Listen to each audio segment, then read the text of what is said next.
Welcome to the show, everybody. Here's an interview I did just last week with Rich Froning. Want to give you a relatively small taste. You can also click on the links below, which will give you a link to the entire podcast, which is about 45 minutes long. And if you want to support this channel, if you like content like this, we have a Patreon. It's awesome. Go ahead and join it. You'll see secret stuff that nobody else sees, or at least before anybody else sees it. We have a cool club. We have our own fantasy football league. So check out that Patreon in the links below. And you can also check out the full interview in the link below. But for now, Rich and I from just last week, away we go. Eric from the new CrossFit guys, come on. Yep. Rory's saying you guys are kind of already talking like a lot on back channels. We've talked quite a bit. And you were one of the first guys that came out and were like, hey, we're not CrossFit. You'd already, your brand was already sort of moving away from that. How are you looking at things now? Yeah, I mean, it was tough, and everybody wants to say, hey, because honestly, I hate cancel culture, and I hate, we jump ship and do all this stuff, but it wasn't the one thing that Greg had done. It was a culmination of years, and you hear things, and then the lack of communication over years. So that was kind of the straw that broke the camel's back. But to move from that, I'm cautiously optimistic. Eric's saying the right things. When I talk to him, separate of, public type stuff, he seems like, he's a CrossFitter, which is cool. That was one of my, knocks of the previous administration was, we're infinitely scalable. You got to walk the walk. I've never once seen Greg do a workout. And so for me, it was hard, So Eric came, and I've seen him work out multiple times. And so fit dude, really good, super good at endurance. We did, we went to Boulder and ran Lion's Lair. I don't know if you've ever been familiar with that trail, but it was a nasty trail and really good runner. So I'm like I said, I'm cautiously optimistic that, he's got the experience from running a successful business with, people that were happy to work for him, as well as he does CrossFit and does some fitness, and I'm fired up about it. I know he recently announced this board, or what I forgot what the word is for with athletes. What do you call it? I don't really know. I'm not part of that right now.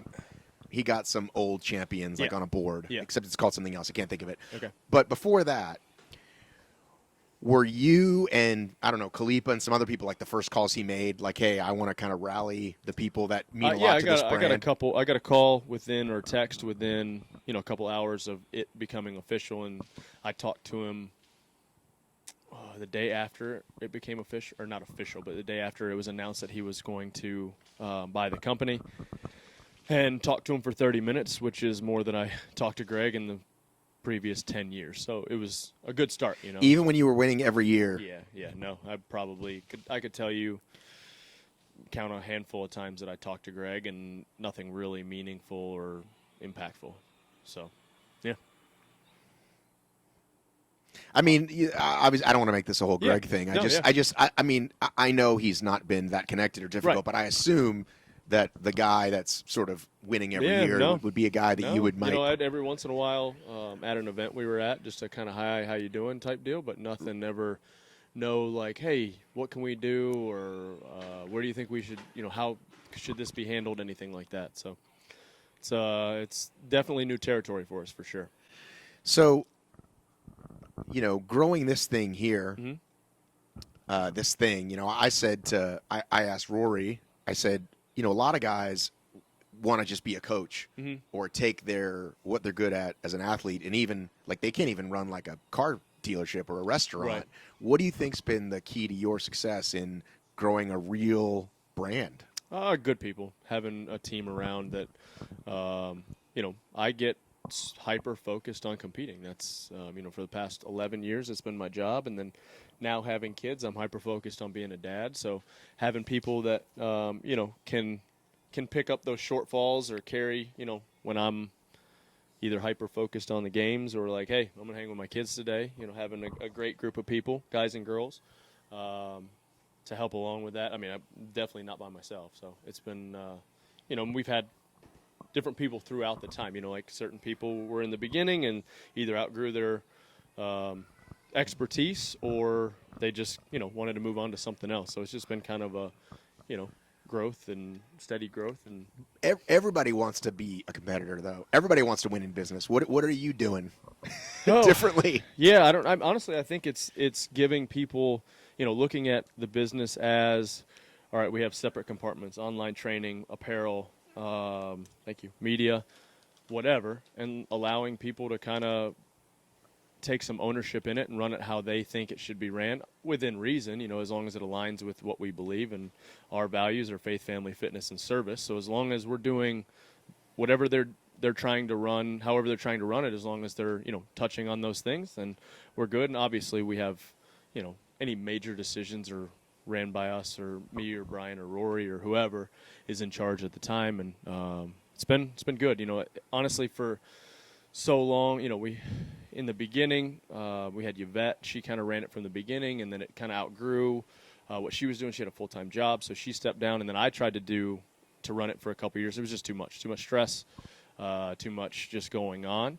And so then we brought on Brian, and then Rory's been helping Brian as well for the last probably 6 to 8 months, and it's helped me a ton, just having less stress from the business side of it. I guess I still stress about competing and stuff like that, but lets me focus on obviously the competition side. So programming is a huge thing that I enjoy, and I'm extremely involved in day to day.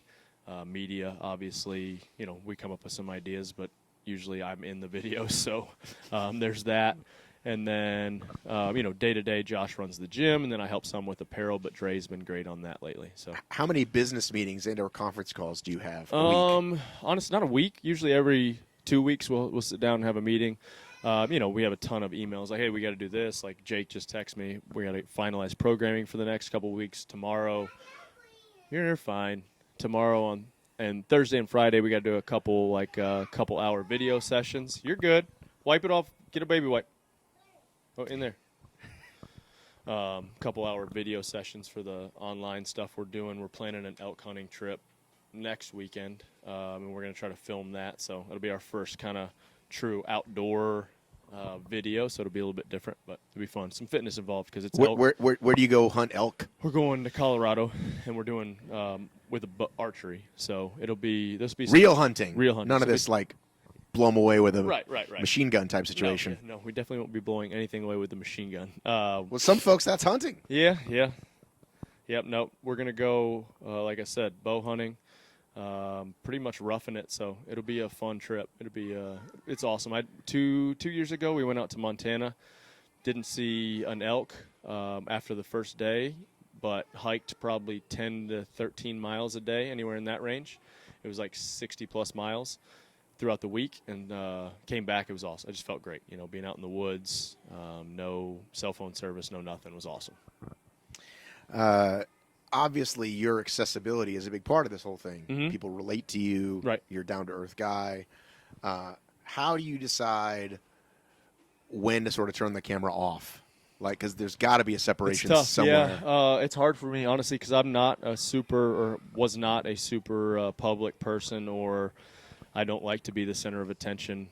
I don't like public speaking. I don't like any of that stuff. And so I have to turn that switch on, I guess, and you have to kind of not be a different person, but amplify, I guess, your personality a little bit and be outgoing. And so when we do those kind of weekends, the Train with Rich weekends, where people just come in and hang out and train for 3 or 4 days, by the end of it, I'm exhausted. I'm just completely spent emotionally, physically. And so I have to just sit on the couch and watch TV for a little bit, or hang out with the kids, or just kind of brain out, because that's honestly, I could train all day and be fine, obviously physically tired, but mentally, when you go to an event or part of something for a couple of days, by the end of it, I'm just spent. Even day to day though, doing whatever you are today. Yeah, the live streams. Those are tough, honestly. Those they add up, and so we do Monday through Thursday, which is good. For the Monday, Tuesday, and Thursday, it's only our paying Mayhem Athlete members. And so we kind of have a group, and we know those people, and they're like, they don't really care. It's the ones that are live to the world that you feel like you got to either, it's tough, because especially for us this time of year right now, like it's supposed to be off season for us. And so you're training hard, but mentally you're like, I'm good. I'm at 85%. I don't need to push even harder than that. And then you got Haley, who's she's training for the games in a couple weeks. So she's just crushing it. And so you're like, all right, stop watching her. Like, don't get, because I get caught up and you get competitive even day to day. It's tough. It's hard, but it's fun. Get to do what I love. So What, on a scale of 1 to 10, I'm trying to think of way to percentage that the games happen the way they last said it's going to happen, because we keep hearing changes. So 50-50. I don't know. It's just the problem is, like, nobody knows with anything that's going on. I'm a huge college football fan, and that's starting to scare me that it's not going to happen, So the games, they changed it. They've changed it, 3 or 4 times now, and right. pushed the date a couple times, and it's almost like I want it to happen like the next person, but at some point we got to start taking the athletes into account. We're pushing out a season and dragging on a full training season, and then they have to be back ready to go in February. So with us, with Madness, that was the thing. It was like we could keep pushing this thing back and pushing this thing back, or we could just end it and kick it, punt it, and be ready for next year. Did you push it because you thought the athletes wouldn't be comfortable? Because obviously this is your property, and you can kind of do your own thing. Yeah, for me, COVID is a real thing, and it's, something that we definitely need to take into account. But that being said, like, CrossFitters or people that are competing should be healthy enough to handle if something were to happen.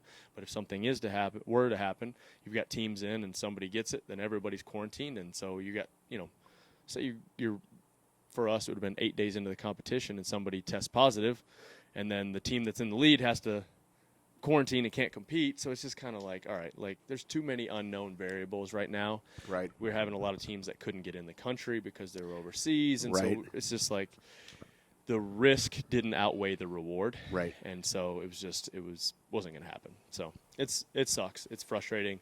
It's definitely first world problems. There's a lot, bigger things that people are struggling with in the whole deal than, not being able to compete for a year. So it is also does kind of suck, though. Like, I know there's one thing on the planet that's undefeated, and that's time. And so that's 1 year that, not going to get to compete. And so I've only got a couple more left. And that was the hard part. You're kind of like, man, You think you only have a couple more left on the team? Who knows? Level? Like, I don't want to be holding anybody back, so I'll continue to compete as long as I feel like I'm not holding anybody back and I'm enjoying what I'm doing and the body's holding up. Meaning, if you were the weak link on the team, you would think it's time to. Yep, I'm out. I don't want to be that guy. Right. And you just think you'll know. Yeah, I think I'll know. I think when I can't hang out. And I got to say, if I watched it correctly, so I hadn't seen the Froning actual doc. Yep. I mean, obviously I've seen a lot of your stuff, but I hadn't actually seen that. And that it was, I think, the night before, like, the last event of the games. I don't know what year it was, but, like, you guys, there's like 6 of you in the room just like eating pizza and fucking around. Yep. And a lot of people are like, I am in my mode of competition. Yeah. And is that way your way of just keeping it relaxed? Yeah, I like to have fun, and I've got those people around me to kind of keep it light. You can get hyper focused and you can psych yourself out and not sleep and do all those type of things. So I just like to have people around me, my close people that kind of know, I guess, either my routine or know where my headspace is at. But just we have fun and try to keep it light. I can flip that switch when I need to. I don't need some huge build up to get my mind right. Like, I'm who I am is I'm a competitor. Like, it's. Thanks so much for watching, everybody. Really appreciate it. As I mentioned, you can click below for the full interview, which is about 45 minutes long. And also, if you want to support this show, hop on that Patreon train for as little as $2 a month. You get all kinds of amazing content, and you help support content creators. Well, you support me. It supports me.